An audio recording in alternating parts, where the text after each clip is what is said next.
Okay, you're great to go. Thanks, guys. Good. Okay, so thanks everyone for signing in at home or from wherever it is that you are working.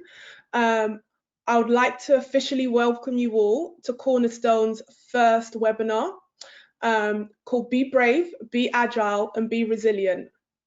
So we've got some amazing speakers today who've taken time out from their really busy schedules, just to drop some gems and share their knowledge and expertise with us. So really, really pleased to have you here today, and thank you for being a part of this webinar. I'll get onto intros in a little bit, but I just kind of wanted to touch on why we're here today and why we're doing this webinar today. So why are we here today? Titled Be Brave, Be Agile, Be Resilient. So in light of what's going on in the world right now and here in the UK, COVID-19 has turned the world upside down, right? You know, it's been absolutely crazy. Sales have gone down, businesses have been forced to close, stock markets have gone down, there's been supply chain disruptions, and we just don't know what's going to happen next. And that's left quite a few of us feeling a bit uncertain and a bit unsure. So we thought, we'll get together and call on some of our friends and ask if they would participate in today's webinar and help you all out. So I'm sure most of you are familiar with Cornerstone Partners, but for those of you who are not familiar with Cornerstone Partners, hi everyone. So Cornerstone Partners are an angel syndicate based here in the UK. We focus on investing in Black-owned and diverse businesses here in the UK. We offer both debt and equity investments, and we have invested just shy of £1 million to date. So Cornerstone Partners was formed a few years ago, actually. It was formed by a group of friends who got together and were interested in investments and started this WhatsApp group and began to share investment tips. And then today, we are a full-fledged angel syndicate, 20 partner strong organization. And we're passionate about changing the status quo, challenging the narrative, and creating spaces and creating access to capital for Black and diverse founders here in the UK. So, with that being said, we invest in businesses. So it's very important for us that today we focus on the other side of investment. So it's not just about financial investment, it's about investing in our community, it's about sharing knowledge, it's about giving advice and helping you all out during a time that's quite difficult and challenging for us. So with that being said, I realized I've not even introduced myself. So who am I? So hi everyone, I'm Chenelle Ansah. I am the head of the Cornerstone Angel Syndicate, and I've recently joined the team. In addition to this, I'm a founder. I have a small consulting firm here in the UK, and we specialize, it's called Nell Consulting, and we specialize in providing strategy advice to startups here in the UK, and we also specialize in fintechs. We've had 2 great success stories where we've gone in and led the build and launch of 2 banks here in the UK, 2 challenger banks, Zopa and Tandem. So really proud of that. And then, so that's me. So what I would like to do is intro you to 3 of our speakers today. Unfortunately, Bernicia Boateng couldn't join us just because she had a few technical challenges today. But that's fine. We do say thank you to Bernicia for trying to be here, but logistics just didn't allow for it to happen. So without further ado, what I'm going to do, guys, I'm going to just call your name and ask you just to introduce yourself and tell everyone a little bit about what it is that you do. So let's start with you, Philip. So I'd like to introduce one to Philip Udeh. Hi, everybody. Thank you for the intro. My name is Philip Udeh. I'm the founder of a brand called Food.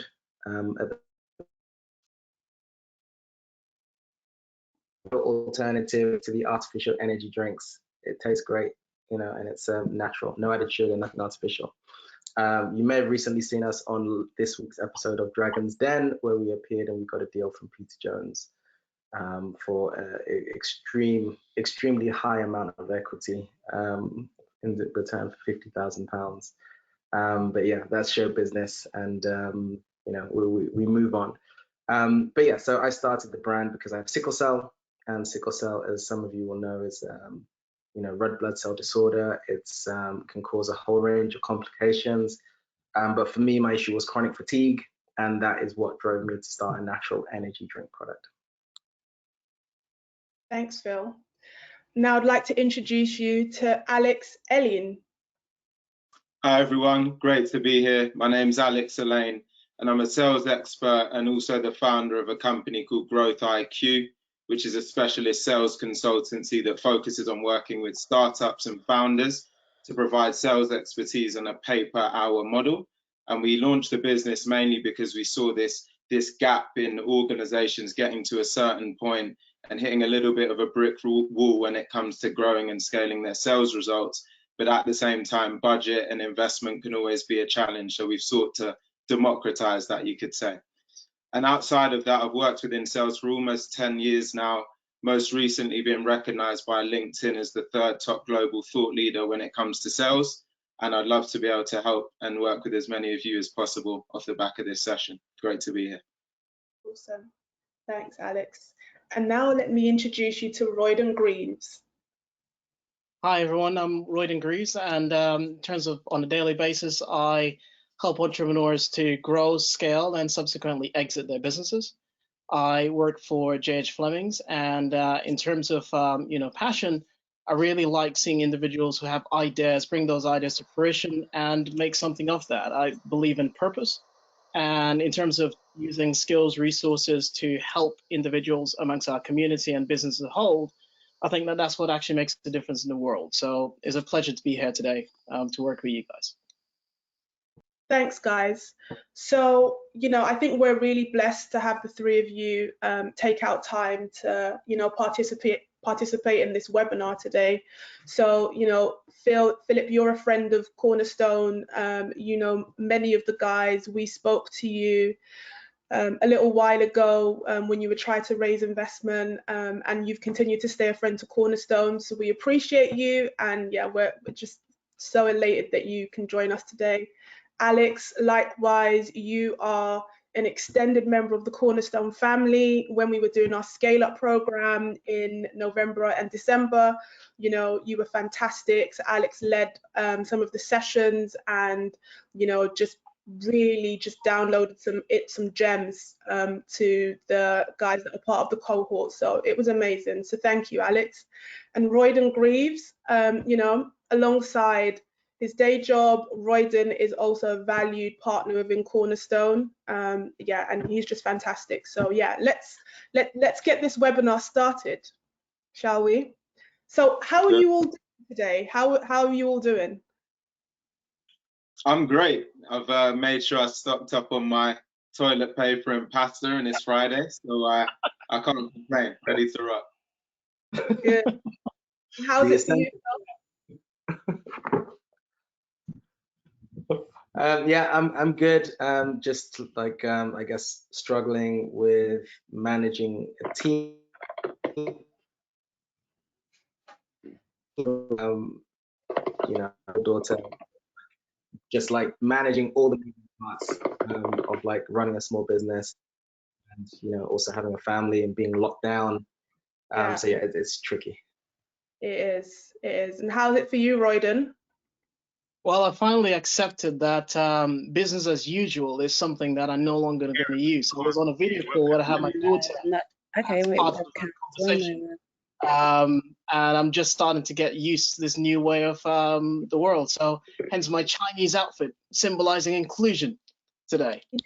I think, Royden, you should hold up your cuff so everyone can see the full fit. Oh, it's real. Yeah, it's real. It's full Chinese. You know, I think that you know, given where the epicenter of this thing started, why not you know, engender all of this and show that, as a people, we have to come together globally. Last night, I'm sure all of you were part of celebrating the great work that the NHS were doing and are doing at 8 o'clock. And it was overwhelming hearing the silence, prior to 8 and then at 8, the celebration of everyone with the NHS. Well done to them again. Hello, welcome. Hi. Oh, Bernicia made it. Hi, Bernicia. Yes, I made it finally. How are you guys? Great. We are good. How are you doing in light of I'm this? well, trying to adjust to the whole, quarantining and doing everything from home. It's a lot. How are you guys getting on? Fine. Awesome. Fine. The great thing that I would say is that there's definitely a stronger sense of community and people's spirits are up. All of us have smiles on our face and we're all particularly positive despite the challenges going on. So I think, it's great to see that everyone's smiling, everyone's adapted to something that isn't the norm. Yeah. Good point. We've all kind of have to be very strong and kind of pull together. And I think it's a very humbling time. We're all kind of on the same level. And everyone's just trying to graft and keep pushing through this crazy, weird thing that's happening. Yeah. I'm not sure if the world ever stopped before. World War II, people were walking through the fields. If you sort of step back before that, if you even look at times of the Crusades or even before that, the world's never stopped. It's the first time I think we all taking a breather globally. So the environment's winning.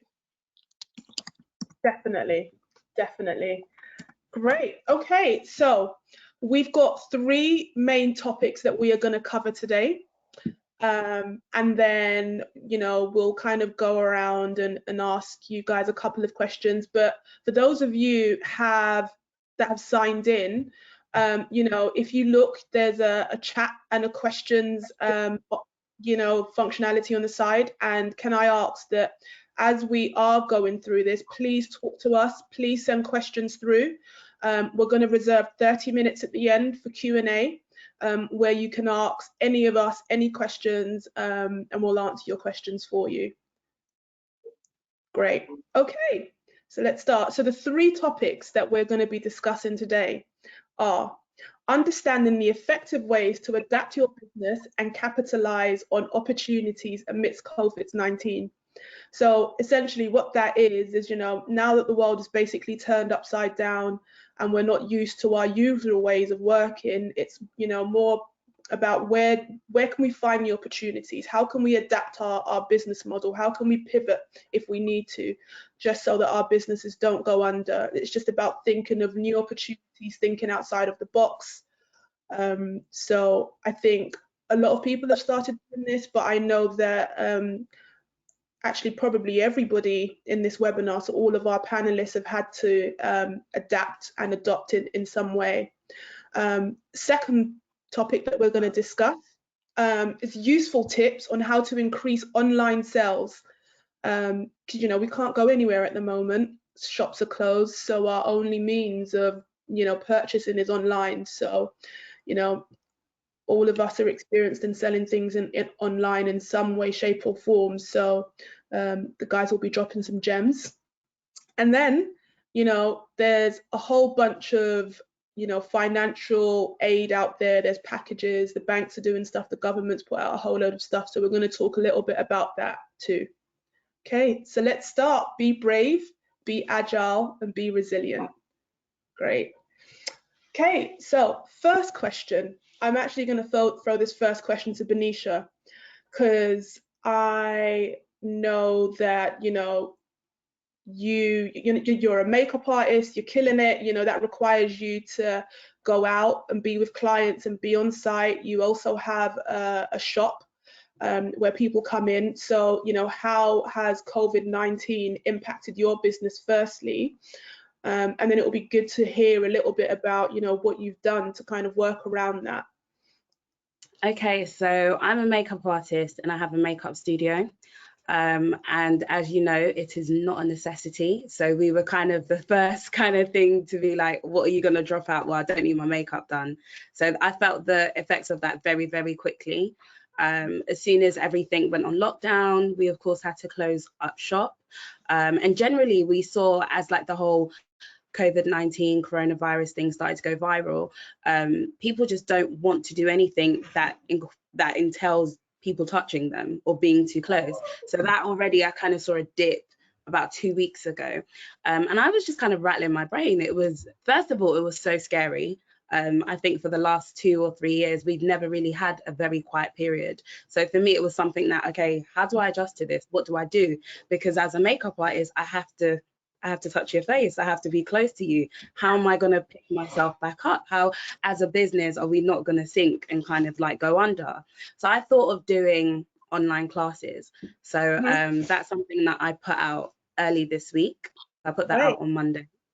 Awesome. And it's been crazy. In the space of a day, we had over 70 bookings, which is more than we probably, more, you know, kind of interaction or amount of people booking than we would on a normal day anyway. But I think it really comes down to the, you know, isolation in general is not something that's good for our mental health. We have to go out, we have to meet people, we have to see people, we have to communicate with people. So I think the mental health aspect of it is kind of where I'm kind of honing in with my girls.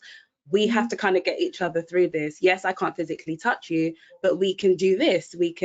I can talk to you about your skincare. I can maybe have a little bit more one-on-one time with my clients that I normally don't get to have because I'm so busy or I'm on set, that type of thing. So it's been amazing. And I think it's just kind of a time to be very innovative and think outside of the box. Yeah. Great.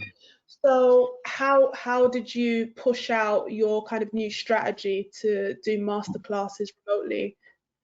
What platforms did you use? Social media? My Instagram and my Twitter. I first of all started with my just my little girl chat on my WhatsApp. We've got about 10 of our closest friends and we're all in a group chat. So I put it in there first, like, girls, you know, obviously we're isolating, no one's allowed out. Would you be interested in doing like a short little Skype makeup class? Is that something that would interest you? And everyone was like, oh my God, that's sick. That is like, I'd love to do that. I've got nothing to do today, so this is the perfect time to learn how to do my eyebrows and my eyeliner. And I was like, okay, so this is something that could possibly interest the masses. So I tested it out on my Instagram stories before putting it on my actual page. I just put a question out there and that seemed to do really well. And then I put it on my actual grid and then we had lots and lots of people super interested, and just it's something that now allows me to teach people all around the world, because if you're somebody that watches me from Nigeria, you can't actually come down to the studio because you're in Lagos enjoying your best life. But now, because of this, I've had to think outside the box. So a lot of the people doing the online classes aren't actually from London, which is even better because now I feel like I'm connecting more with a wider audience of people. Exactly.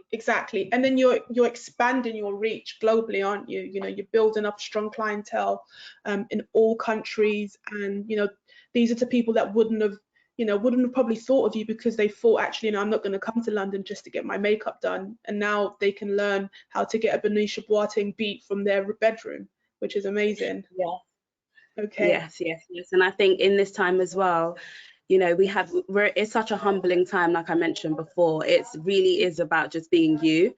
And when you're sitting at home, you might not want to wear makeup, but like I am doing now, like I'm trying to do this whole detoxing from makeup thing. And it's all about kind of embracing my own skin. And I think that's something that people also need to learn, that there's two sides to makeup, you know, and that's something that I've had to think about a little bit more, because as opposed to us getting ready to leave the house, we're almost just kind of preparing to stay at home. So how do I make my skin the best that it can possibly be? So we're doing a lot of skin classes, teaching people your 3 steps to skincare, how to keep your skin refreshed.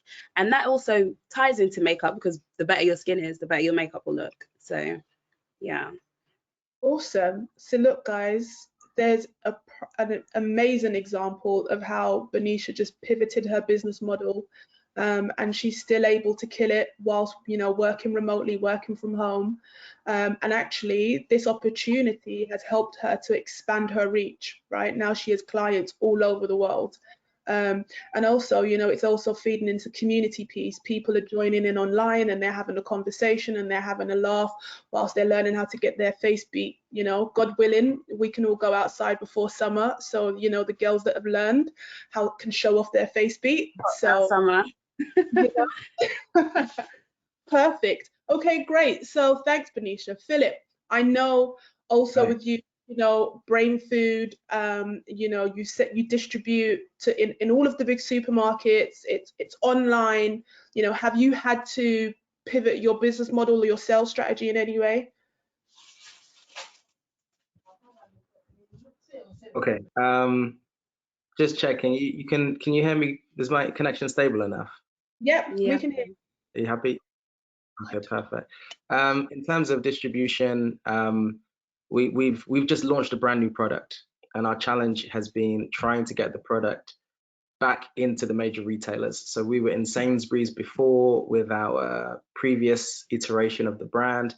Now we've rebranded completely and we have a brand new product. And Sainsbury's, you know, our buyers are telling us, well, at the moment, they're not looking at new products because of everything that's happening. So we just launched our product at the end of February. We manufactured, and now we have a warehouse full of like 60 pallets of drinks. That's about 170,000 units of our.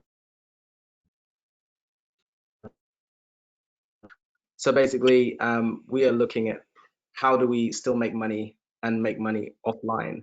Sorry, online rather than offline, because offline is hard to get the listings. The other thing about offline at the moment is that a lot of the places we were selling was universities and corporate offices. Obviously, a lot of those places are now shut down. So we're looking at alternative channels. How do we reach the same type of audiences? How do we reach young professionals who are working from home? How do we reach students? How do we reach the people who are into the gym and fitness while the gym is closed? And so we're looking at social media and particularly running ads on Facebook, running ads on Instagram, using visuals of our new product, using customer testimonials, using, you know, all kinds of different engaging content. But what we're doing is we're then, you know, testing which ones are not, which ones to stop, which ones to run. And yeah, we're just trying to find what works, because previously, you know, as a product business that has a kind of what you call like an impulse drinking occasion, like you want to see this product in Tesco, in the fridge, next to the sandwiches, you know what I mean, or in Sainsbury's. And so when that option is not available, and when retailers are now not looking at impulse as a priority section, they're now looking at, you know, how to fill up the toilet rolls quick enough, or how to bring in the tinned goods and so on. So, you know, we know our product is not a priority, so we have definitely focused a lot more online. And for us, we were quite lucky as well. We had a big event, which was Dragon's Den. It was on Sunday night. So, you know, let's say this week we had about 36,000 people visit our website. That's amazing. People who were seeing us, you know, we immediately jumped up like hundreds of followers on Instagram. Maybe about 400 followers just joined us immediately just from watching the show. So yeah, we've seen that our sales online have definitely spiked. And there was a particular spike literally the hours while we were on TV, and that there was a point where I think during the show we had about 9,600 people on our site at once. Awesome. Yeah, so it, you know, it's really good for visibility. I think they say between like 2 to 3 million watch the TV show. So that visibility is like, you know, it's really, you can't buy that. You know, it's a kind of money can't buy type of PR. However, in the week following, that kind of has dipped. So, you know, we had a surge up, now it's gone down. Up, and like a lot of our strategy now, things we're exploring is how do we start working with brand ambassadors? How do we start using affiliate codes? Like, how do we start getting, and we're already getting it organically. A lot of people who bought the product are now taking pictures of the product, posting it on their own social media, and they're creating then assets that we can now use, not just on our own Instagram page, but running targeted ads and sponsored ads, but then using the actual, you know, material given to us by our customers. Okay. So yeah. Perfect. So, you know, if you were to give the guys that have joined us today any advice or things that they should think about doing if they offer a service or product, you know, in light of our new way of working and selling, what would you say, Philip?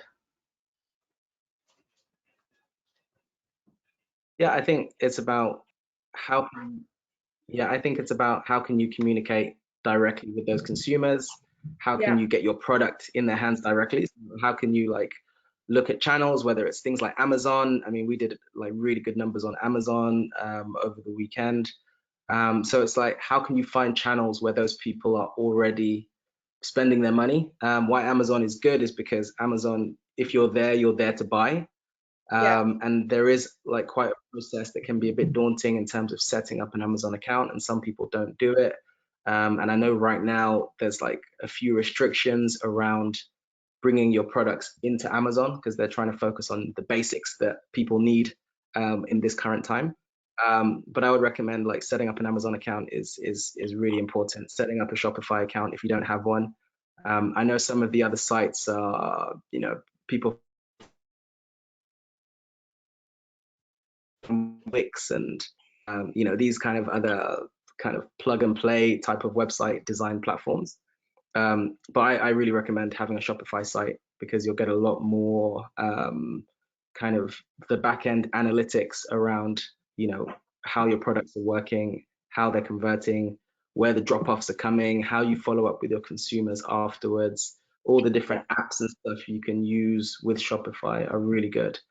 So yeah, I think it's just like getting geared up for e-commerce, and I think just learning it, and these are skills you can learn yourself. Like, you know, Shopify has got a telephone number. A lot of people don't know they have got a telephone number, and they're there 24 hours a day, and you can ask them questions. You know, that they're not just there to problem solve; they're there to actually give you advice and like give you guidance on strategy. Like recently, we just connected Amazon Pay, and I spoke to the guys about that. Is really helpful because people can check out from your site without having to put in any of their own card details. So if they just click onto, you know, their existing Amazon login, and then they can use that to pay. So yeah, I would recommend just like really getting yourself geared up and those basic tools of having like a platform. And also one more thing would be to really understand that places like Instagram is not just a place for brand, it's really an e-commerce platform as well. Do you know what I mean? So, you know, you can tag your products in your posts so people can then click through to your, you know, click through to your Shopify site or click through to, you know, wherever you're selling, could be Amazon or Ocado, you know, wherever you're selling, just make sure that, you know, wherever your brand is visible, make sure there's a buying opportunity there as well. Awesome. And Bernicia, if you were to give the guys out there any advice, if you were to say 2 things that they should be doing, what would your advice be? I feel like right now is a really good time to firstly think outside of the box. So find new ways to connect with your audience. It gets so, how do I put it? You get so comfortable in knowing one way works that it's very hard to think of other things that could work as well. And I think in this time I realized, okay, cool, Instagram's my thing, but you know, I really have to dig a little bit deeper and know my clients and my followers on a deeper level.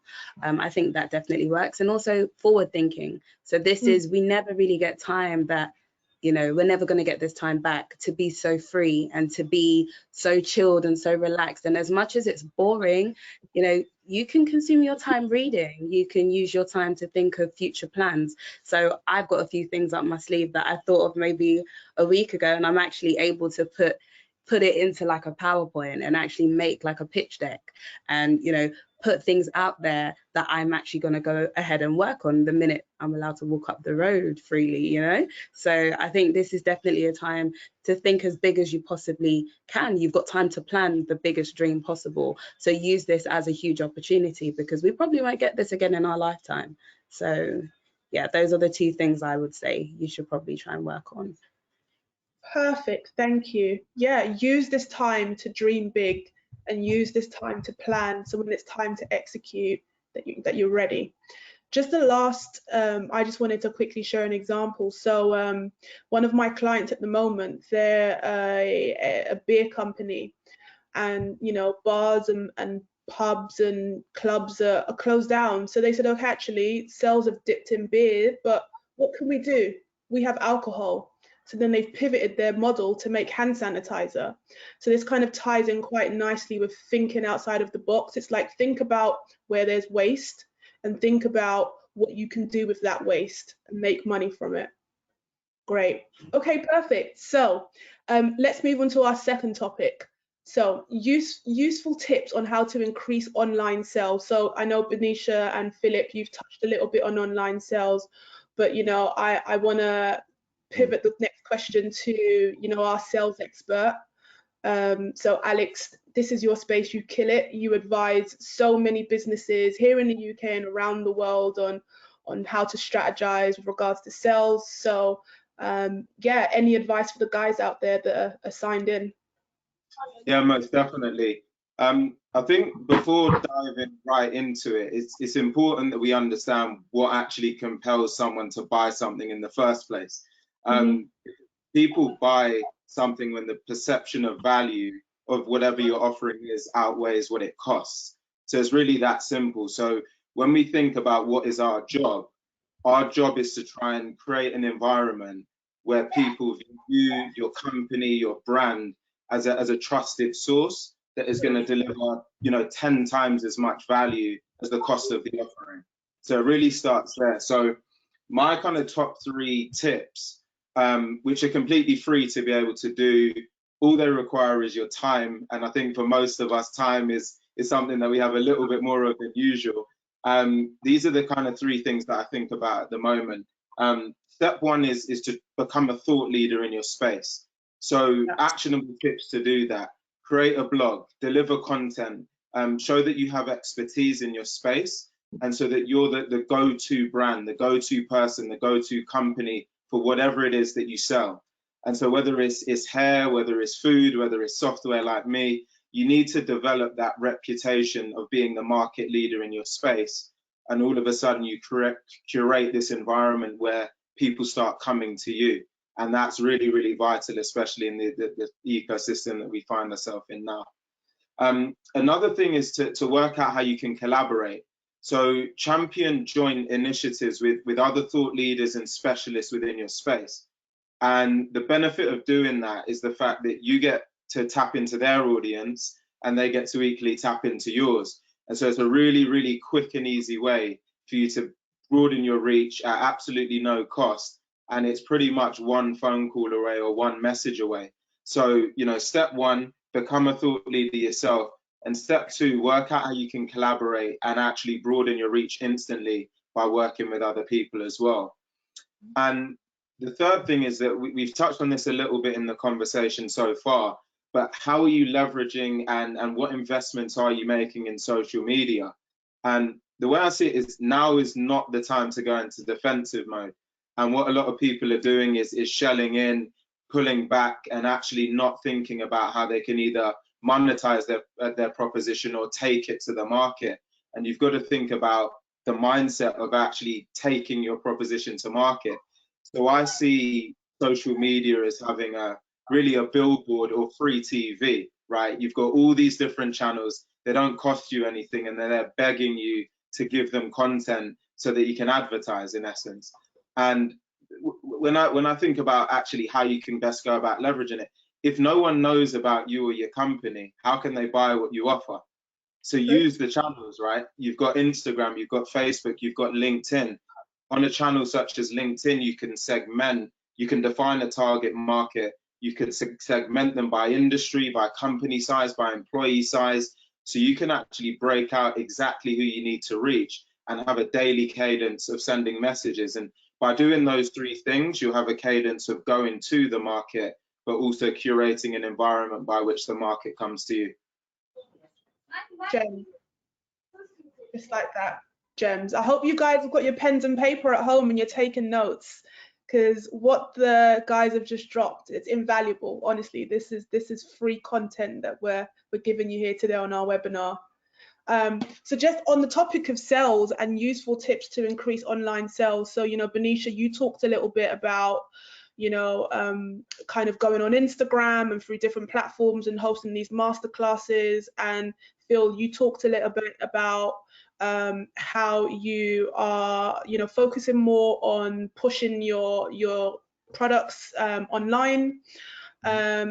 I wondered if you guys had any more advice about, you know, sales strategy or something that you've done particularly different. I've done a lot of sitting back and actually looking at what other people are doing as well, not in a competitive way, but just to kind of see how we're all kind of adjusting to the change. I think it's really important, like you said, Chenelle, is looking at kind of like us coming together. Sorry, Alex said that actually. Alex said, if we come together, we're kind of better than we are alone. So it's really good to kind of, it's important for other makeup artists to maybe look at the things that I'm doing and be inspired by that, and vice versa. And that's something that I'm taking quite seriously as well. My business is definitely heavily on social media. So I'm still learning. Every day I'm learning new different tricks and tips to get me through my day and things to kind of take my business to the next level. This week it's kind of been more online classes. Next week it might be something else, but I think it's definitely a time to be inspired. Read as much as you possibly can, and honestly look out there. It doesn't have to necessarily be like, I don't only have to look at a makeup artist. I can look at different types of business and what they're doing to kind of adjust to the change. So yeah. Perfect. And Royden, so you know, do you have any thoughts on this? You're a wealth manager, you've got a wealth management firm, so any tips for the guys?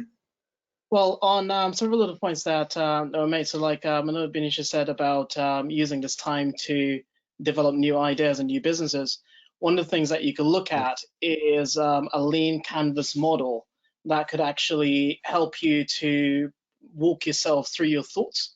You could get them documented on one sheet of paper, because unlike most business plans that are 20, 30 pages stored in a bookshelf later, a lean canvas plan is a one-page plan that you could actually store in your pocket. So it remains relevant at all times. So when you have that snippet of an idea of how you can make something a little better, you know, your idea remains relevant. I think as relates specifically to the COVID-19 pandemic, one of the things, in my opinion, that customers are looking for is you know, elements of value that enhance their sense of well-being during this time of crisis. And what I mean by that is your product or service, from my perspective, needs to either reduce risk. So, you know, if you're bringing out something to make people feel a lot more safe, or something that reduces anxiety. So I know there's a, you know, a huge uptick in terms of social, mental well-being as it stands right now, and things that reduce stress in general, or something of affiliation or belonging. So if you kind of think about last night, as I mentioned right at the beginning, where individuals were celebrating the great work done by the NHS, think about how you felt when you were part of that. Think about how powerful that moment felt. Some people, I imagine, were emotional about that moment. So if your product or service falls within that category, then it'll be relevant for now. One of the things that I've been hearing, you know, from businesses and just people in general, well, two statements in particular. Number one, I hear a lot of individuals say business as usual, in various contexts, which I'll come back to. And the next thing I hear a lot is when things get back to normal. Now, two things. If we cast our mind's eye back to 2001, that catastrophic event where two towers got taken out by two aircrafts, and not to mention the Pentagon, then what happened after that was security in airports and the way in which individuals had to travel changed forever. Business as usual did not exist in that space post 2001. If we think about the financial crisis, prior to which you could walk into a bank or tell your accountant to write you a nice letter, and you pick up a property 2 or 3, post the credit crunch, it was not business as usual. That changed, as you all know on this call. So I think to use that as a reference point and not limit your imagination based on business as usual, and accept that is not going to be business as usual. When last was the world shut down? When last did we have a situation that planes stopped flying? Virgin Atlantic, up to 2 days ago, they were doing 2 flights across hundreds of aircrafts. They were going to New York and they were going to LA. Just think about that for a moment. The world is going to move, in my mind, into a post-globalized world. So our products and services have to be positioned for the new way of doing things. And the faster we could get into that mindset, we would not be amongst the dinosaurs, but rather amongst the individuals who build the companies that are lasting for the future. So those are my thoughts around the points that were made earlier. And I think that they're really strong points, that now is an opportunity for us to actually rise above the status quo, because while everyone's worrying about things that they should be worrying about, this is a problem, it certainly stands as an opportunity for you to make some advantage in terms of when things get stable again. So Chenelle, can I make one more point just on sales specific that I wanted to mention is, whenever you're thinking about making a sale, I often have one of 2 things in mind. How can I solve a problem for someone, or how can I deliver value? And as any of you go to market and go about building your brands and seeking to scale up your efforts, think about those 2 things. What problem am I solving, or what value am I delivering? And if you're able to do any of those at a 10x ratio to what your service costs, all of a sudden you're in an amazing position for someone to buy. And view yourself as the buyer. If you've got this big problem, or problems that keep you up at night, and someone says, hey, I can solve that for you, it's going to cost you £500 or £1,000, all of a sudden you're compelled and you're interested. Or if someone says that they can deliver you or show you value where you're going to save money or make money to, again, 10 times what your proposition costs, all of a sudden it becomes easy. So just think about those 2 things as you kind of go away and think about building your sales strategy. And I know you were going to say something, but before, can you hear me? Hiya. So just before we kind of go on to just cover your point, Royden, I just want to remind the guys at home that, now is your chance to feed through questions. There is a questions bar and there is a chat bar. We are gonna save 30 minutes for questions and answers, or if you just even want to share any advice or tips or guidance, please use the platform, send through your questions, and we will answer them in this session. Okay, perfect. Thanks. Back to it. So Royden, go ahead. Yeah, on the points, in the spirit of what we're discussing right now, I read one more report than I wish to read during this time in terms of different views on the matter, given my my profession. And one of the papers that took my interest is that there is a school of thought that this situation that we're in could last for up to 12 to 18 months. Now, a lot of companies are saying to staff that it could last 3 months, 6 months, etc. But there is a scenario where it can be 12 to 18 months. Now, to that end, businesses that will be successful now and certainly in the future are businesses that will help individuals work more easily from home. So if you could, if you have a service, an idea, product of any kind that makes home working or remote working, let's call it, more sustainable, then I could see that's something that would last a test of time, because companies used to say previously, you can't work from home. This job doesn't allow you to work from home. And what the current pandemic is doing is basically telling those companies, you either figure out a way to do it, or you'll be left in the past. Those are the 2 options that are on the table. So it then means we could have an employed population that is in the mindset that if a company is not offering me the flexibility, I'm just thinking now 2, 3, 4, 5 years ahead. If the company is not offering me the flexibility to work from home, then I don't want to be affiliated with that company. So products and services around that type of way of working, I could see like Zoom, the share price of Zoom and GoToMeeting and these various startups, they would have scaled quite significantly over the last 2 months. So that's one of the things that I want to put out there. Perfect, thank you. And I know, Philip, you also going to add something before I ask the guys to send questions through.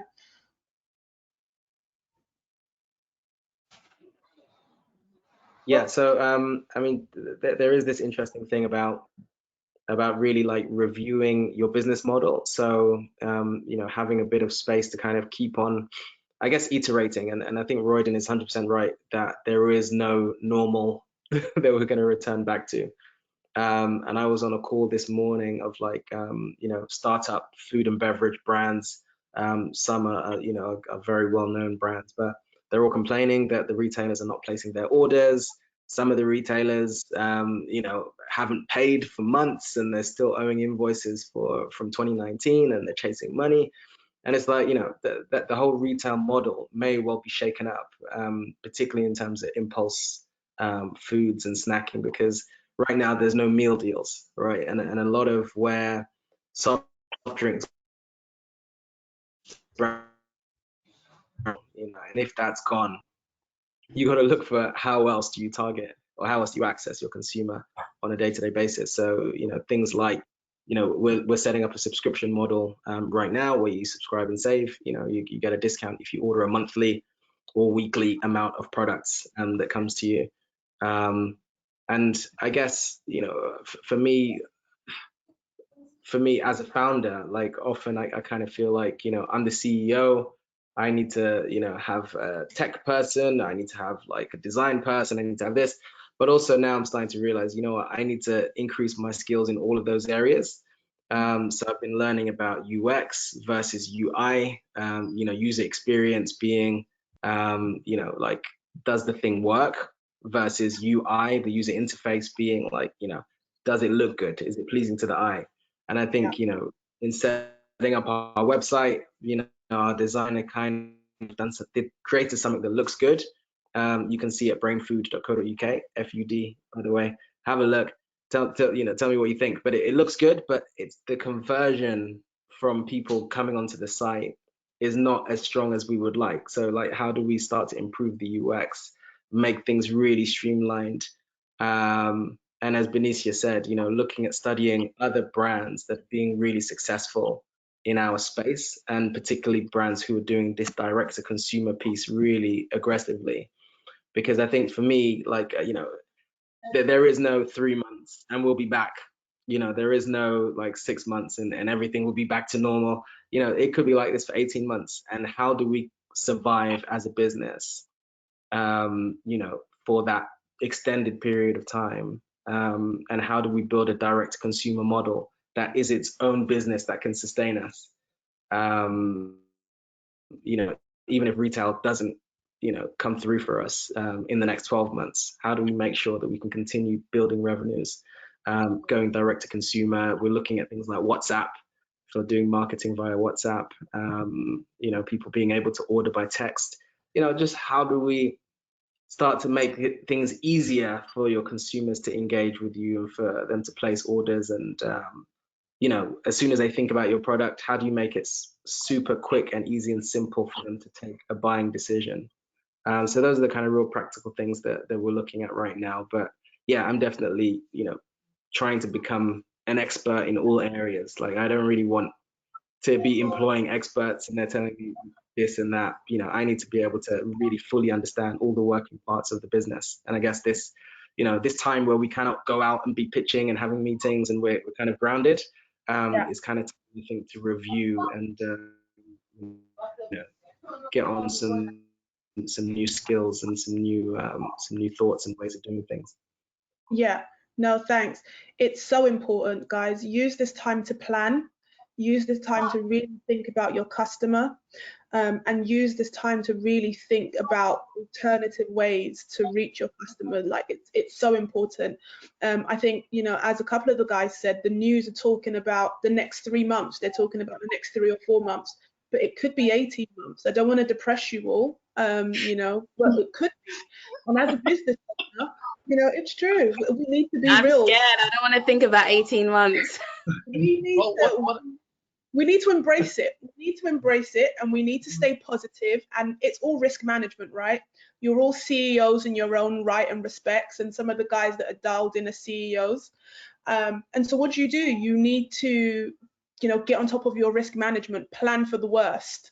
The guidance out there is saying it could be 3 or 4 months, it could be 18 months, to plan for the worst. And so if the market does pick up sooner, you're ready. You plan for all terrible eventualities. And so, if it does happen, it doesn't phase you, because you're using this downtime to plan and strategize. So you're ready.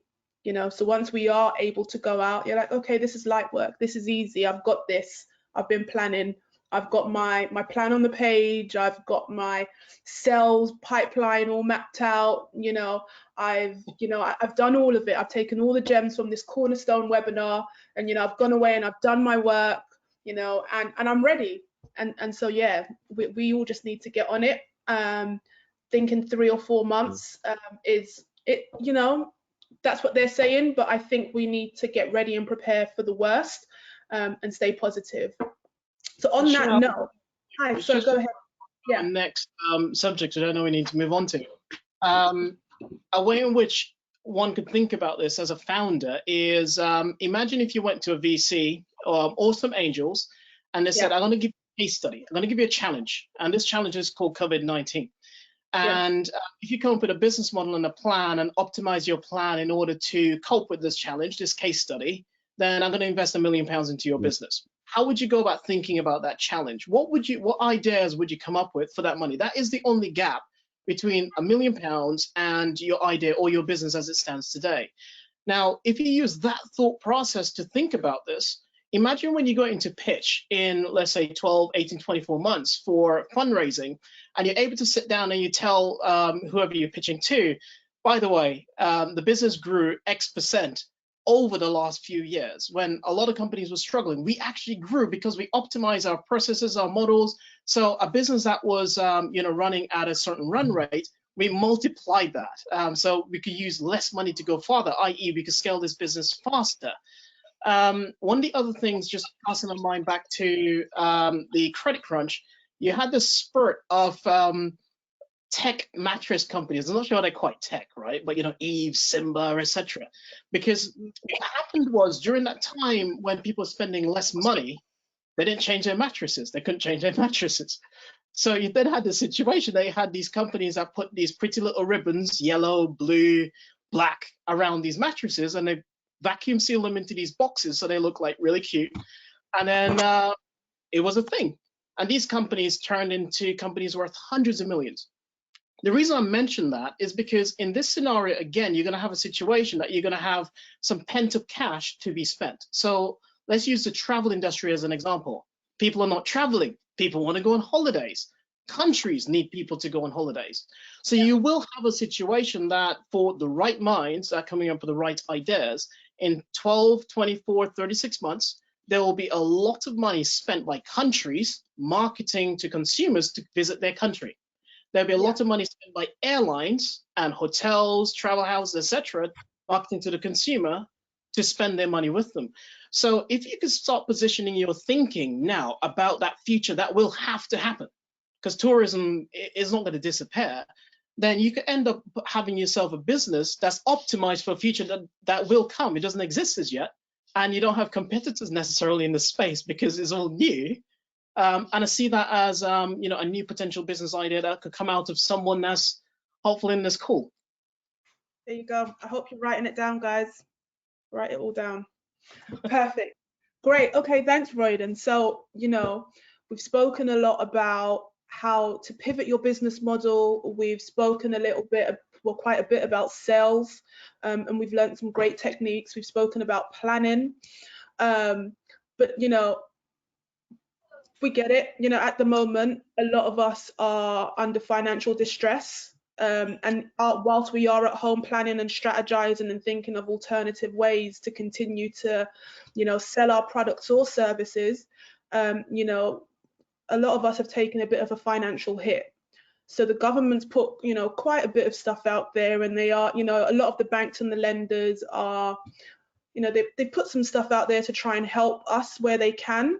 And I'm sure you guys have seen quite a bit of stuff, but I'm just going to ask Royden, you know, because he's in the financial services space, if he can just drop some gems and point you guys in the right direction, so you can look into that and see if there's any financial help that may alleviate some of the stress or help you out in any way. I like picking up gems, not dropping them, you know. Well, you're dropping gems to the guys, and then you can put them to yourself. I'm joking. One of the things that I think everyone should look at straight away is going onto your bank's website. So if you have a mortgage, go onto the website of the mortgage company. Don't try and call them, because right now they're inundated and their call centers and admin centers are under stress, and get access to the 3-month payment holiday. The benefit of that is that it does not affect your credit rating. This is a very important point. It does not affect your credit rating, meaning that normally if you miss a mortgage payment, which is something that we'll never encourage you to do, you will then be penalized for future borrowing in some way, shape, or form. So, but that's something that's available now, that you're able to have a holiday. It's not free money, but you could save cash for 3 months, so 3 months mortgage. And the reason why that's important is because most people, statistically, if you look at the numbers, people tend to spend roughly between 25 to about 40% of their earnings covering debt, mortgage, credit card, etc. So check with the credit card companies as well, because finance companies are doing a lot around that. The other thing is, and I'll get onto the government stuff, if you have a holiday booked, you know, go on to, be that by Airbnb or HomeAway, etc., and look at the cancellation policies, collect vouchers. If you have a plane ticket booked, you're more than likely to convert it to a voucher. Virgin, I know, is extending stuff towards the end of the year, so they're pushing things out. BA is giving you a voucher. The other airlines I don't know about, but these are little things that you could do. If you have kids in nursery, preschool, and they have free care, so you have that, you know, over 3 years old, you get some money from the government. Speak to the nursery or preschool in question and ask them what arrangements you can make. So as long as the child stays registered, you're able to reduce your payment normally, because the government will still be giving them money as long as the child is registered. And based on your circumstances, you might be able to bring your payment down from wherever it is. If it's in London, it would be a lot, down potentially to as low as 0. But still keep your placement for that child for when you go back to work at some point. So those are some initial bits I wanted to cover. As it relates to the government, they have a few different schemes available. Some are grants, some are loans. The first one that I want to touch on is relating to staff. So for individuals who have staff, you're faced with that terrible challenge of, do I keep that staff member on? Do I make them redundant? And I might not be able to pay their redundancy because I might not have the cash to do that. And if I make all my staff redundant, then the very business that I worked so hard to build, I need people to run it at some point. I haven't got. One of the things that you could do is to put them into furlough. So the government can now step in and pay them the lower of their $2,500 or 80% of their salary on an ongoing basis. So these are for employed individuals. So that's an important point. It's for employed individuals. Self-employed information is coming out, we expect, towards the summer. There's also an increase in the statutory sick pay arrangement that's made available by the government. And that's something where if someone gets, contracts the virus, you could have payment of up to £94.25 per week, £94.25 per week. In terms of the links and where to find all these bits of information, I'm pretty confident that Chenelle would be collating that and sending out in a document. So that scheme that I mentioned around the £2,500, for any of you that want to Google that, that's the new coronavirus job retention scheme. That's available for that. So that's 80% of salary, and that's up to £2,500 per month. In terms of grants. Go ahead, Royden. No, I'll ask the question. It's fine. No, I was going to make a point when you're finished. You know what? I'm going to be so brief that I'm going to get back to your point and we can come back to this stuff. So in terms of grants, you have a few grants available. If you're in the retail, hospitality and leisure business, you could get up to £25,000. There's some parameters around that, but we'll send that information across. If you're a small business that don't qualify for normal rates discount, there's a grant available. There's a one-off grant of £10,000. And then separately to that, the government also has some loans available for small businesses. So it's business interruption loans. The important thing to note with this, you have to have a valid business. It has to be a credible plan and is reviewed by the British Business Bank. Is anywhere between, from a lending standpoint, so this is debt, £1,000 up to £5 million. So that's an increase from the previous 1.2. And the key thing with this is I spoke to a company today, it was a private equity company, and they have a few friends that were denied this lending because they are seen to have big backers. So if you're backed by a venture capital firm or private equity, it's not impossible, but it's unlikely that you'll end up qualifying for this. So there are always caveats around this, this type of money from government. The first applications for this money went in today, so the money is not physically on the street as yet. So do tap into lovely friends, family, to try and get some short-term funding if required. And again, after this call, we'll be available to take other questions and have discussions one-on-one, because I know sometimes large forums are not always the most comfortable places to have conversations about money. So Chenelle will be available to take questions offline as well, I'm sure. Right. Alex. Can you give me 1 minute? I know we're over time. You can have 1 minute, Alex. Thank you so much. So kind. I just wanted to make the point, as we're talking about finances, is the fact that customer retention is also as important, if not more important to some, as it is acquiring new customers. And I often encourage people to learn lessons from Amazon, and I'm sure we all know Amazon, and I love Amazon, many of us do. And if you've ever looked at their leadership principles, their #1 principle is customer obsession. And I think there's really something in that, where during a time like this, we need to think about how can we replicate as best we can the experience that our customers have come to know and expect from us, and also think about what outcomes it is that we can drive and how we can leverage technology to make sure that our customers continue to get the outcomes in the experience that we're used to. So as much as we want to focus on how can we bring more into the door, now's the time to obsess over your customers.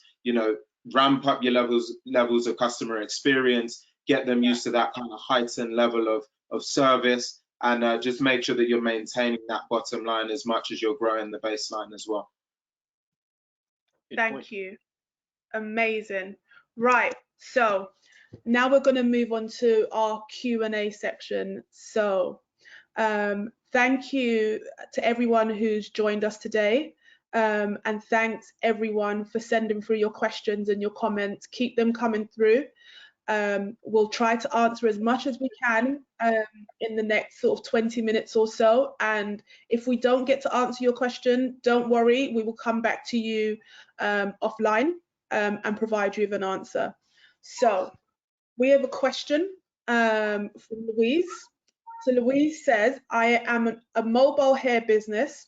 I also sell products. What platforms or tools would you recommend I use to start selling my products online? So that's a question from Louise. Who wants to take this one? Bernicia maybe, and then Alex? Okay. Can you ask the question one more time? Oh, so Louise says, I own a mobile hair business. I sell products. So what platforms or tools would you recommend I use to start selling my products online? Well, first of all, is she utilizing social media? There's a very big hair community on social media who are just always looking for new ways to look after their hair, to add hair extensions, or to look after their natural hair. So I definitely think social media is a very big way. I don't know how she was kind of marketing herself before, but I think this is definitely a time of being a little bit more educational. So if you do have a product, maybe showing people literally how to use the product and how to get the most out of it. So some tutorials would be really good. maybe tutorials that leave a question so people can ask questions about the products underneath a post, and also making sure that if you get 20 comments underneath your post, making sure you answer every single question and really engaging and interacting with your audience, making sure that they know that this is a community and, you know, we're a little family and we want to have the most amazing hair and this is how you can do it. So they actually feel quite personally attacked by the brand. I would say that would be a good way. Great, thanks, Bernicia. Alex, go for it. Yeah, so I think there's two different strands to this. One is where you're going to advertise your products and your services or list them. And something like a Shopify, which Philip's already alluded to, could be a great platform for you to just actually list your products, your services, and your offering. But outside of that, one thing that I don't see enough of is an investment in what we call a CRM system, a customer relationship management system, which is ultimately where you would manage all of the interactions that you have with your customers in one single place. So you track everything from messages to emails to phone calls. And we don't see this enough because ultimately, on average, it takes typically between 5 and 7 touch points with a customer to drive a meaningful next step or meaningful outcome. So when you're doing your outreach and you're making a phone call or sending an Instagram message and you get no response, that's not enough. You need to follow up a couple of days later with an email, then a LinkedIn message. And don't think that you're bugging anyone, because if you're delivering a valuable service, you're not bugging. You're here to solve a problem or deliver value.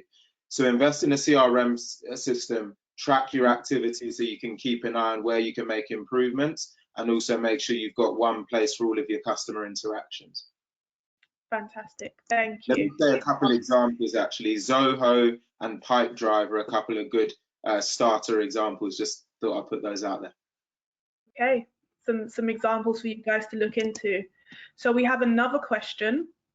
So it says, Philip spoke about selling on Amazon. My understanding is that Amazon takes quite a substantial profit. Does visibility on Amazon outweigh the cost?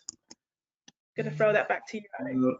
Yeah, I would say you for us, like we're interested in just really making it easy as possible for people to try the product. So with Amazon, there's stuff you can do, which is like people will get a follow-up email from you, from the brand afterwards. Amazon are very protective over data, so they don't like you to have the data in terms of people's email addresses, but they allow you to follow up with other key messaging. So you can follow up with key messaging that might include, hey, have you, come and visit us online or find us online, and encouraging people. I don't think you can actually share links for people to buy and click your product on your own website, because Amazon blocks that out, so you're not allowed. But the most important thing is having people trying your product, and then you can even target those same audience if you're using like Facebook ads, because you can pull the addresses of people who purchased on Amazon, and you can use that to create an audience via Facebook that can be like a lookalike audience of people who have bought your product on Amazon. And then you can pull the data and then use the data to then create a lookalike audience on Facebook. So there's a lot of, I think, what I would call dark arts around kind of online marketing. That thing where people feel like, oh, I was just talking about this, and then a pop-up came up that, just showed me that product I was just talking about. There may well be that Siri is listening into your conversations and then suggesting things for you. But then also, every time you visit an Instagram page, every time you visit a website, you've left an imprint, and now we can follow you. We can follow you around the web, and then flash up our key messaging, put our website, put our little advert on other websites you visit, and so on. So yeah, I would say like Amazon is definitely, it's a massive platform. I would 100% go for it. It can be expensive, particularly if you're Prime. So we're an Amazon Prime product. So they do take a good amount of money just to ship our product. But I highly recommend it, because you need people to just have your product in their hand, get that feedback, and build that relationship. Perfect. So with that being said, so how do you guys fight the temptation to lower your pricing or, you know, offer a discount, you know, in light of the current environment?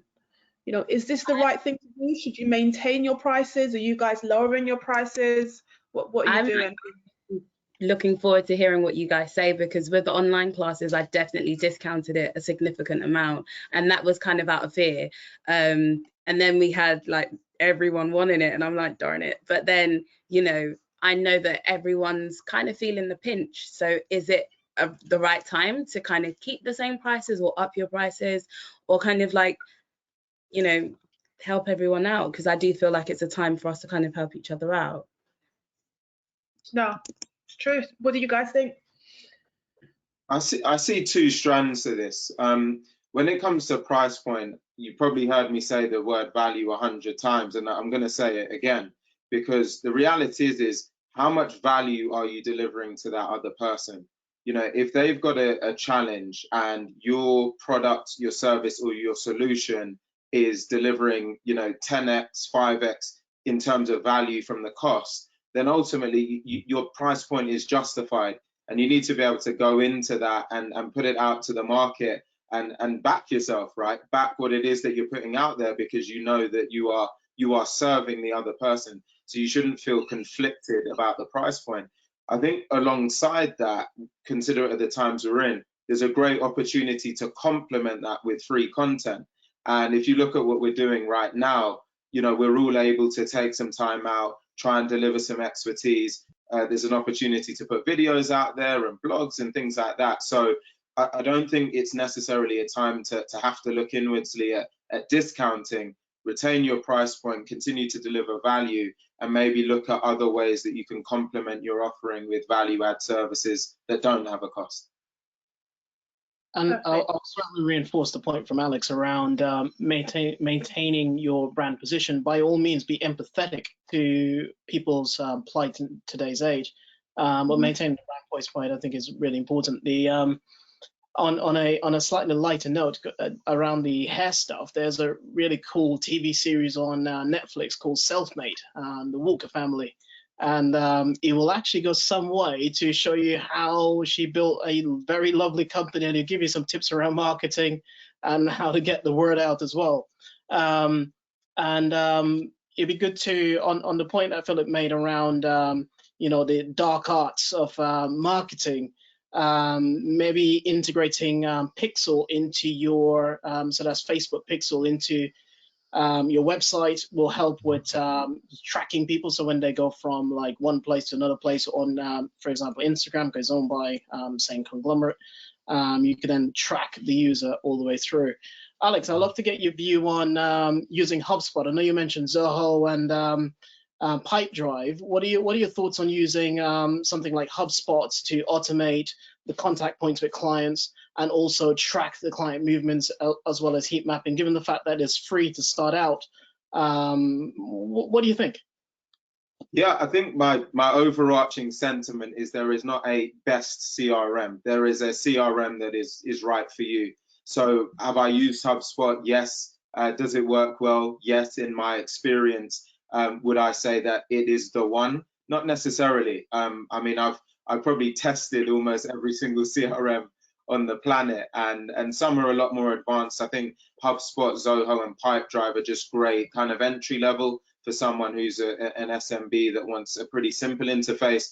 And then I've had experience using Salesforce, for example, which can get extremely advanced and extremely granular. And I probably wouldn't recommend just getting. So, does that answer your question? Absolutely. And Bernicia, what's your view? So going back to the individual that asks about you know, marketing, you know, physical products in the hair space, what are your views around partnering a cohort of micro influencers and potentially YouTube channels showing how this product is great? I'm thinking about Self-Made. These are not my ideas, right? It's just like how she applied herself and showed how amazing her product was, and then use user validation as the tool to then leverage the product out. I think it's really important, especially utilizing your community and your network. If you do know other micro influencers or influencers, it's really important to kind of collaborate and sharing audiences. Everyone has their own unique selling point. Even as a makeup artist, there's different types of artists, but your audience can easily become mine and mine can become yours. So I definitely think using your strengths to build a stronger community is very important, and not necessarily seeing every single person as your competition, because there's always an opportunity in everything. Definitely. So it sounds like you should catch up with the person who asked the question to see if you guys could do business together. Oh, okay. I'm interested. Yep. Definitely. So guys, keep the questions coming. These are amazing questions. Keep them coming. Yeah, and we'll aim to answer them all within the next sort of 10 minutes. So Bernicia, I've got another question from you for you. So it says, what platforms did you feel were most effective in reaching your target audience when you went online? Twitter.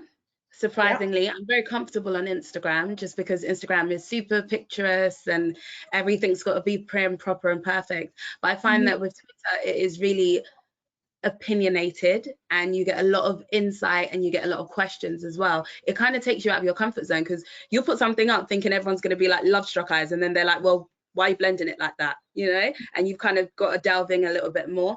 And through that, I found that a lot more people were interested in the classes, just because there was more questions out there.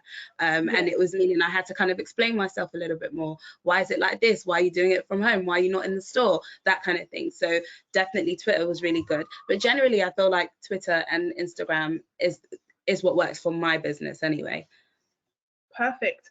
And do you have any tips for coming up with creative ideas? So I'm going to start with you, Bernicia, and then I'm going to ask Philip next.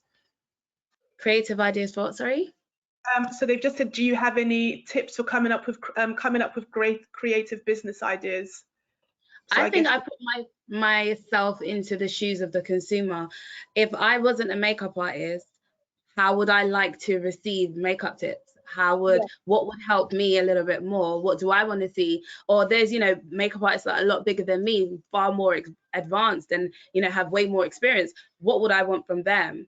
How would I like to see them teaching me a little bit better? And I know that I'm just a person like the people behind their phones. So if I would like it, they'll probably like it too. And I think testing things out and always asking your friends, like I said, I've got my little group chat and everything goes in that group chat. So if they kind of co-sign it, then I know there's a potential for it to do quite well. Yeah, I think just thinking outside of the box, there's no wrong answer unless you're being rude or doing anything that's wrong. But generally, if all you're trying to do is help people, they can feel that it's genuine and people kind of connect with that. No, and I think it ties back to what Alex said earlier. It's about, you know, thinking about how you solve a problem. If you think about how you solve a problem and you put yourself in the consumer's feet, then actually there you go. You know, you'll think of ways of how to be more creative and think about ways of how to design products and services that would actually help address that need. So perfect. I've got another question here, question from Nathan. So Nathan says, I have a small team and I'm struggling to keep them on demand, for my service has fallen sharply. How do I help them whilst keeping my business afloat?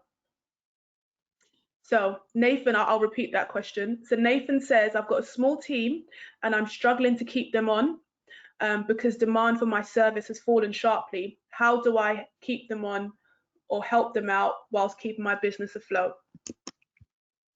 Maybe that's one for Royden. So it depends on how the team is currently employed. If the team is employed, then the scheme that I mentioned right at the beginning in terms of the relief scheme, that would work to basically help them. And that will be basically 80% of their salary or £2,500. The other thing that I'll think about is just going back through their CVs, if you have that to hand, and look at the strengths of the team and to see what strengths that they've got, because you may find a situation that you may be able to launch a new service that's relevant for today, because your service, by the sounds of it, was relevant for several weeks ago, and based on everything that's happening now, is becoming less relevant. So you may be able to find a new service parameter that would be relevant to today's market using the skill sets of the team. If the individuals are self-employed, that becomes a little bit more challenging because the relief that's available right now is, around about £100 a week, just less than that. So I think on that end, I'll be looking at, for example, elements of the gig economy, depending on what the team does. Like a little bit more information would be helpful to answer this question. But looking on some of the websites like Fiverr, People Per Hour, other things that you could start pushing more of their skill set out into the marketplace, or top 3% is another one, to see if you could get them gainful employment elsewhere on a contractual basis. But it'd be good to get some more information from you, Nathan. I'd love to answer that a bit more. Alex? Yeah, just wanted to add another perspective is, I think you've got to also think about how you can create a feeling that people are connected to a deeper vision and mission within the company. Because the reality is if you're in a position where you're doing really, really well, sales drop, and then all of a sudden everyone's off the bandwagon, it would just lead me to believe whether you've had the opportunity to create a connected team who really feel like they're on a mission and they're on a vision to change the world or transform an industry or do something remarkable, because that team's going to weather any storm. And I always say that, a characteristic you can't teach is character. And if you build a team of resilient people that have character, that have been through stories or journeys in their lives, you can't teach that. So you kind of need to look to the team members that really demonstrate character and get them excited about being with you on a broader based mission or vision that kind of weathers any storm. Yeah. Can I just add one more quick point, which is, I think also you have to be really honest and real with your team. And we don't know how long the storm is going to last. We don't know how big this bailout is going to be. Is it going to, are they going to continue paying that 80% or $2.5 grand for the next 18 months? I probably doubt that will be the case. So, it's probably worth finding out, what are people's bottom lines? What are people, I said to I've got 2 full-time staff and freelancers, and I've said to my full-time staff, look, I just need to know what's your bottom line, because we may well all have to tighten our belts so that we, so that we can survive and make sure that we don't all, that the business can continue and we look after you in that process. Yeah, so important. So I've got a question from Laura. So Laura says, how do I attract influencers and celebrities to my product? Is it good value for money to pay them to endorse my product? No, not for me. I would say no. I think it depends what cycle you're at with your business, because people talk about micro influencers and like smaller level of influencers who, they want content anyway. If you give people a product, they'll put it on their, on their feed without you paying them. We've had lots of people who have bought our products in the last week or so who are now posting on their Instagram and on their social media.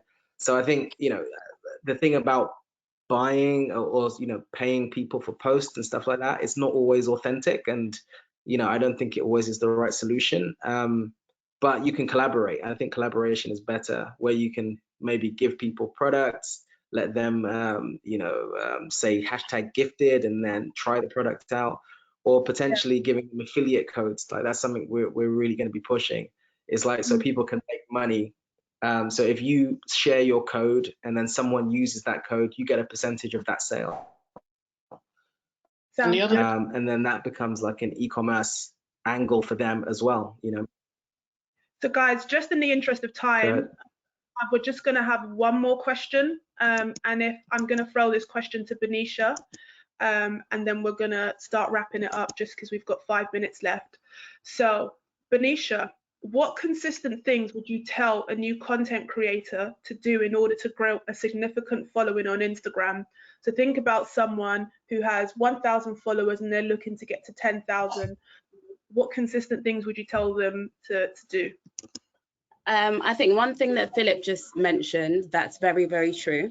I agree with the point, but at the same time, being an influencer, I do know the power of being an influencer and the difference we can make. If you understand your audience and you know what your product is and who exactly your product is for, getting the right influencer who has a very high engagement, a genuine engagement, and is in tune with their core audience can be very powerful. However, just because someone has 1 million followers does not mean they're going to make you £1 million or 1 million sales. It just doesn't work like that. It's definitely, you know, we've got people who have 25k followers and are able to make more of a conversion than someone with 700k followers, and it really does happen like that. So it is all about how connected are you to your audience. I think going back to your point, in terms of growing your following from 1k to 10k, it is really about understanding your brand and staying on top of your brand. So for instance, when I started out with makeup, I knew that my makeup for me was specifically for girls who are dark skinned, because I'm a dark skinned woman and I know the struggles of, you know, being in makeup and knowing that, you know, it's always been harder to try and find products for my skin. So all my models were dark skinned. The types of products I would review would be for dark skinned women. So I built that community and that loyalty with my dark skinned girls. So in a very short period of time, I made content for those women and those men who love my type of makeup, that soft glam, you know, very dewy, soft, kind of an enhancement of yourself type makeup. And every time I'd post that, I realized that, okay, cool. When I was trying to be like the popular girls on Instagram at the time, Udeh Beauty's Instagram page was popping. And I was like, you know what, I need to be doing the cut creases. I need to do the big spider lashes. And I tried it. I got like 10 likes. And then I'd go back to doing my soft glam, just my normal easy breezy, dark skin, chocolate girl, a little bit of highlight on my cheek, and it would get, you know, 1,000 likes. And I'm like, okay, cool. This is my audience. This is my community. Let me grow on that. And I think that's the best way to do it. Don't try and be like anyone else. Believe in your source, believe in what it is that you're putting out there, and be consistent with it. Another thing as well is stories. We kind of downplay a little bit, like everyone wants to post things on your grids, but your stories is a really good way to connect with your audience and almost show them your personality and bring a little bit more life to that staged atmosphere of what your actual grid is. So yeah, like on your story, show a little bit more of your personality and go a little bit more in depth about the things that you're putting on your page. And I think people really love people who support as well. So don't be scared of supporting another brand and putting other people on and stuff like that. That definitely grows your following a whole lot. Thank you so much. So just to end this, I just want to say a massive thank you to all of our presenters once again for taking out time from their busy schedules to, you know, drop gems, share insight, teach us all. I hope, you know, guys, those of you who joined in at home, you know, that your notepads are full, you know, and I hope that you found this to be really beneficial. At Cornerstone, we're just trying to, you know, help our community. So please reach out to us. Please let us know what you want to hear, what you want to see, and, you know, we'll schedule some more webinars, you know, focused on addressing your questions and addressing your needs. So yeah, so continue to talk to us. So guys, before we wrap this up, I just want to ask each presenter no more than 30 seconds, you know, to give a shout out and let the guys know how they can find you on all the different platforms. So Alex, let's start with you. Happy to. So my LinkedIn is my name, Alex Alleyne, Alleyne. My personal website's also alexalleyne.com, all one word. Company page is growth-iq.com. And my handles on Instagram, Twitter, and the others is Sales Life Alex, all as one word. Perfect. Thank you, Alex. And Bernicia, how can the guys find you? Okay, guys, so my name is Bernicia Boateng. You can find me on Instagram as Bernicia Boateng. On my personal page, on the business page, it's Bernicia Boateng Studios. I also have my website, which is BerniciaBoatengStudios.com. And then my email is info@BerniciaBoatengStudios.com. So guys, thank you so much. And now Alex, Royden, Philip, you guys are incredible and inspirational. And I want to connect loads with you guys after this as well. Perfect. I'll share everyone's details. Last but not, no, actually not even last, penultimate, Philip. You want to share your details with everyone? Yeah, just I'll keep it simple. Just at Brain Food on Insta, and food is spelled FUD. Just Yeah. at Brain Food on Insta, and then all the rest from there. You see how he came ready? He had his can of brain food. He's got the jumper Always, on. always ready, always Like, ready. okay, and Royden, how do the guys get in contact with you? Well, given that I'm last and least, just call me. Mobile 0795 641708 and I'm on LinkedIn as well. So my first name Royden, surname Greaves Greaves, and I'm normally told to repeat. So my mobile is 0795 641 7085. So just call me. Perfect. And guys, you know, this webinar has been brought to you today by Cornerstone Partners. You know, so you can go on our website, that's www.cornerstonepartners with an S on the end.co.uk. Our Instagram handle is cornerstone_partners with the S on the end. Twitter, cornerstone_LDN. You can find us on Facebook just by typing in Cornerstone Partners, and the same on LinkedIn. And, you know, remember to be brave, be agile, and be resilient during these times. And, you know, I hope you've found this to be completely insightful, and you go away and you start planning, and actually, yeah, you be bold and just continue to push forward. So thank you all, and stay blessed and stay safe. And we look forward to speaking to you again soon. And thanks, guys. Take care. Thank you so much. Thank you. Thank you, everyone. Cheers. Bye. Blessed.